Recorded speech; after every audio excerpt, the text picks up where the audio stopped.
Hi again, welcome back. So we've just been looking at the chords of the C major scale. We're now thinking about 4-note chords of the C major scale, 7th chords, and they sound like this. And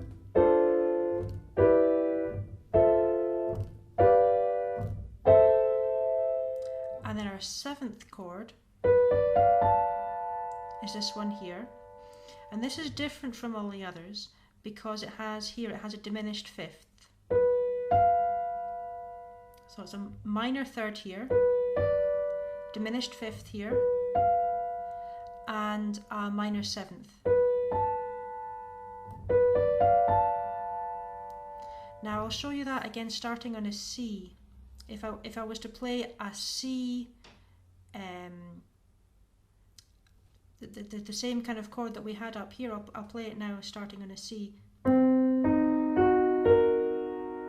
Minor third, diminished fifth, and a minor seventh.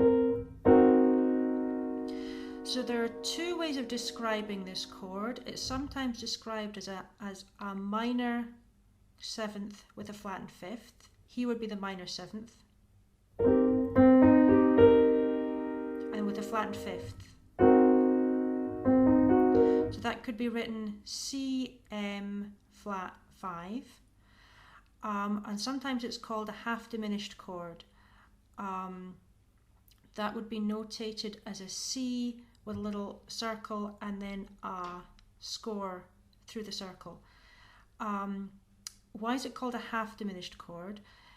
It distinguishes it from that to a fully diminished chord, which is here.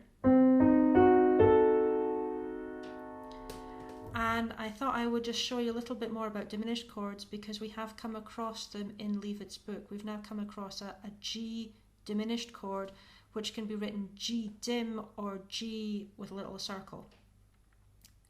So again, I'm just starting my diminished chord on C, just for the sake of consistency. Got a minor third here. From that minor third, I go up another minor third.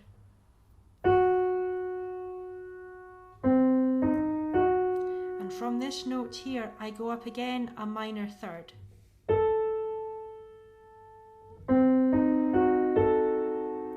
And this is what makes the difference between our diminished chord and our half diminished chord here, is that this note up at the top, my 7th note, is so diminished, it's now it's a 7th, but it's a 6th now from my C to my A.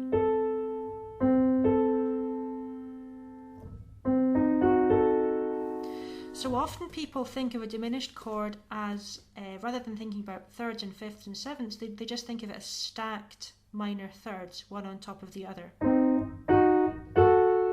Now the great thing about that is that once I've got here, if I stack another minor third, I'm just back up to my C, which is where I started.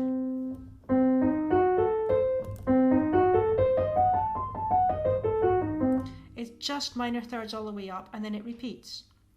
So a couple of things that make this interesting for us is that once I've got my C diminished chord here, I can equally well call that an E flat diminished chord, like this. Or I could call it an F sharp diminished chord. I could call it an A diminished chord. It's the same chord, it just repeats itself. So on the piano, what this means is that you've only got 3 chords to learn.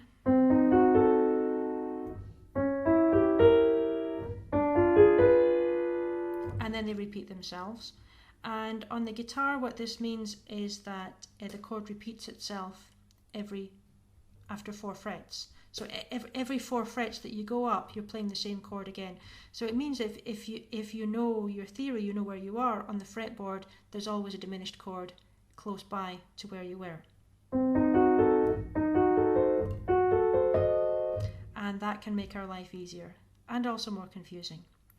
So I hope this has been helpful, just thinking about the half diminished chord just to finish off the major scale harmony, and the fully diminished chord bringing us back round to where Leavitt's book has us now playing diminished chords. So again, I hope this is helpful just to see how the intervals work and how the different chords are constructed. It can be very helpful just to think about the intervals and the different intervals needed for each chord, and to relate that to the sound and how they work. Again, just please post a comment or a question if you have any. Thanks very much. Bye.